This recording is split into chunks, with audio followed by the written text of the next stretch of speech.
Bapak Ibu yang dikasihi di dalam Tuhan Yesus Kristus, mari kita bersama-sama membuka Alkitab kita.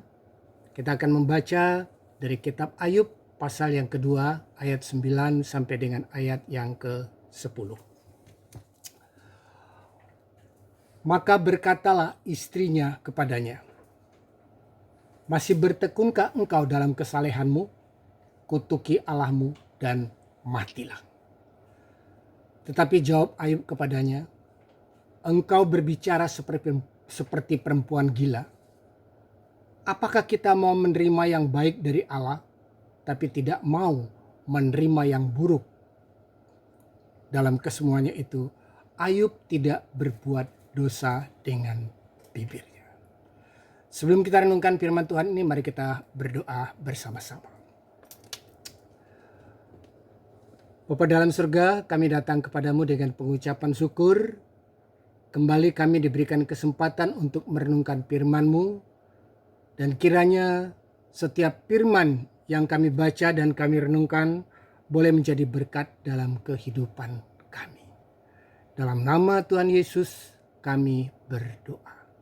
Amin. Bapak Ibu yang dikasihi dalam Tuhan Yesus Kristus, ada 3 fase kehidupan manusia, yaitu masa lalu, masa kini, dan masa yang akan datang.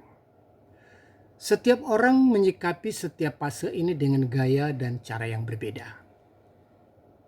Ada orang yang bangga dengan masa lalu, ada orang yang khawatir dengan masa depan, dan ada orang yang menikmati masa kini dengan tidak membandingkan antara masa lalu dan masa depan. Firman Tuhan pada hari ini saya beri judul Iman Ayub.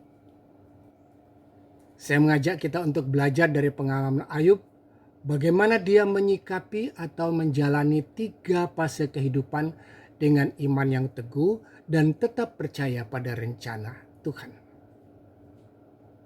Pada bagian pertama, tentang masa lalu Ayub. Berbicara tentang masa lalu Ayub merupakan sebuah masa lalu yang layak untuk dikenang, bahkan boleh dijadikan kebanggaan. Silakan Bapak Ibu buka Alkitab. Kita lihat firman Tuhan dalam Ayub pasal 1 ayat 4 sampai dengan ayat yang ke-5. Demikian firman Tuhan. Anak-anaknya yang laki biasa mengadakan pesta di rumah mereka masing-masing menurut giliran. Dan ketiga saudara perempuan mereka diundang untuk makan dan minum bersama-sama mereka. Setiap kali apabila hari-hari pesta telah berlalu, Ayub memanggil mereka dan menguduskan mereka.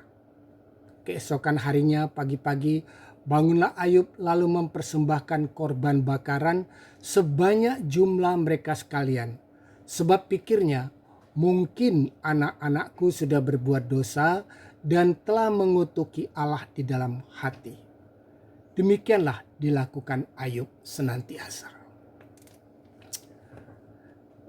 Dari firman Tuhan ini kita melihat bahwa Ayub sangat memelihara kekudusan dirinya dan juga kekudusan anggota keluarganya. Sebagai imbalan dari sikap Ayub ini, atau kesetiaan Ayub, hormat Ayub kepada Allah ini, Allah memberikan kepada Ayub berkat yang luar biasa. Masih dalam pasal 1, firman Tuhan berkata, orang itu adalah yang terkaya dari semua orang di sebelah timur.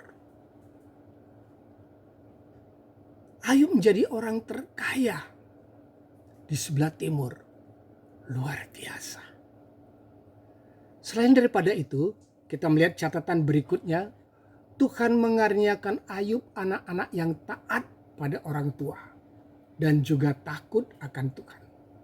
Hal ini melengkapi kebahagiaan keluarga Ayub. Tetapi yang namanya hidup, tidak semuanya berjalan lancar. Tidak semuanya berjalan dengan tenang seperti air yang mengalir. Tetapi tiba-tiba prahara melanda kehidupan keluarga Ayub. Ayat 13 sampai dengan ayat 19 mencatat, dalam hitungan jam atau pada hari yang sama, Ayub harus kehilangan anak-anak yang dikasihinya dan semua harta bendanya. Bagaimana sikap Ayub menghadapi semuanya ini? Firman Tuhan mencatat. Ayub berkata demikian. Dengan telanjang aku keluar dari kandungan ibuku. Dengan telanjang juga aku akan kembali ke dalamnya. Tuhan yang memberi, Tuhan yang mengambil. Terpujilah nama Tuhan. Sikap dan ucapan Ayub ini merupakan tindakan iman yang luar biasa. Ada begitu banyak orang kaya yang jatuh miskin. Mereka menjadi frustrasi. Mereka tertekan. Dan ada yang sampai bunuh diri. Tetapi tidak demikian dengan Ayub. Ayub mau menerima semuanya itu dengan lapang dada. Dan Ayub tetap percaya kepada Tuhan. Kita lihat berikutnya fase yang kedua. Yaitu masa kini dalam kehidupan Ayub. Masa kini yang dihadapi oleh Ayub sangat kontras dengan masa lalunya. Badai yang sangat keras menimpa kehidupan Ayub. Harta bendanya ludes. Ayub kehilangan anak-anak yang sangat dikasihinya. Itu pun belum cukup. Firman Tuhan dalam pasal 2 ayat 7 dan 8 menjelaskan nasib Ayub selanjutnya. Demikian firman Tuhan. Kemudian iblis pergi dari hadapan Tuhan, lalu ditimpanya Ayub dengan barah yang busuk dari telapak kakinya sampai ke batu kepalanya. Lalu Ayub mengambil sekeping beling untuk menggaruk-garuk badannya sambil duduk di tengah-tengah abu. Perhatikan penderitaan yang dialami oleh Ayub dalam ayat 8 ini. Ayub sangat menderita dengan penyakit yang dialaminya pada waktu itu. Tapi kita perhatikan, dalam situasi seperti ini dalam situasi seperti ini di mana saat Ayub membutuhkan dukungan dan support dari istrinya, justru istrinya bukan memberi semangat atau dukungan, bahkan memperberat penderitaan Ayub. Pasal 2 ayat ke-9 firman Tuhan berkata demikian. Maka berkatalah istri Ayub kepadanya, masih bertekunkah engkau dalam kesalehanmu? Kutukilah Allahmu dan matilah. Wajar saja jika Ayub marah. Ayub menegur istrinya dengan keras dan mengingatkan istrinya untuk percaya kepada Tuhan. Demikian Ayub berkata, engkau berbicara seperti perempuan gila. Apakah kita mau menerima yang baik dari Allah tapi tidak mau menerima yang buruk? Dalam kesemuanya itu Ayub tidak berbuat dosa dengan bibir. Ayub mengingatkan istrinya bahwa hidup ini tidak selalu senang. Ada kalanya kita harus menghadapi masalah. Dalam keadaan seperti itu, apakah kita hanya bersyukur kepada Tuhan ketika kita hidup senang dan berkeluh kesah kepada Tuhan ketika kita menghadapi berbagai masalah? Atau bahkan ketika kita menghadapi tekanan yang luar biasa, justru kita meninggalkan Tuhan karena kecewa. Kalau kita membaca kitab Ayub pasal 1 dan pasal 2, kita mengerti bahwa penderitaan yang dialami oleh Ayub adalah cara Tuhan untuk menguji kesetiaannya. Apakah Ayub tetap setia kepada Tuhan ketika mengalami penderitaan dan cobaan, atau Ayub menolak Tuhan, meninggalkan Tuhan, kecewa dan sebagainya? Ternyata Ayub tetap setia kepada Tuhan. Kita melangkah pada fase berikutnya, yaitu masa yang akan datang. Dalam bagian kedua ini, Ayub lulus ujian. Bukan saja Ayub naik kelas, tapi Ayub mendapat piala sebagai sang juara. Ayub adalah seorang siswa berprestasi yang mampu menghadapi ujian dan berhasil dengan sangat baik. Masa yang akan datang. Berbicara masa yang akan datang, sama seperti kita. Ayub juga tidak tahu apa yang akan terjadi pada masa yang akan datang. Jika Ayub menilai dari penyakit yang sangat parah, ada kemungkinan Ayub tinggal menunggu kematian saja. Ayub tidak punya harapan untuk masa depan. Ayub tidak punya harapan untuk sembuh.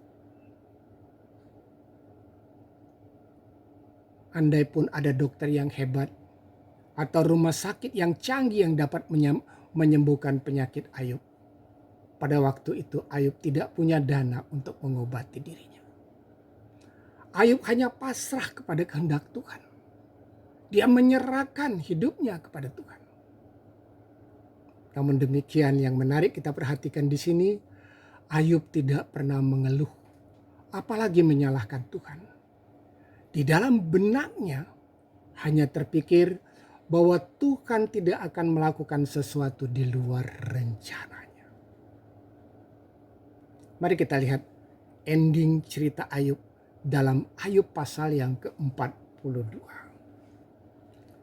Kita akan baca ayat pasal 42 mulai dari ayat yang ke-12. Demikian firman Tuhan. Tuhan memberkati Ayub dalam hidupnya yang selanjutnya lebih daripada dalam hidupnya yang dahulu. Ia mendapat 14.000 ekor kambing domba dan 6.000 unta, 1.000 pasang lembu dan 1.000 ekor keledai betina. Ia juga mendapat 7 orang anak laki-laki dan 3 orang anak perempuan. Dan anak perempuan yang pertama diberinya nama Yemima, yang kedua Kezia, dan yang ketiga Keren Hapuk.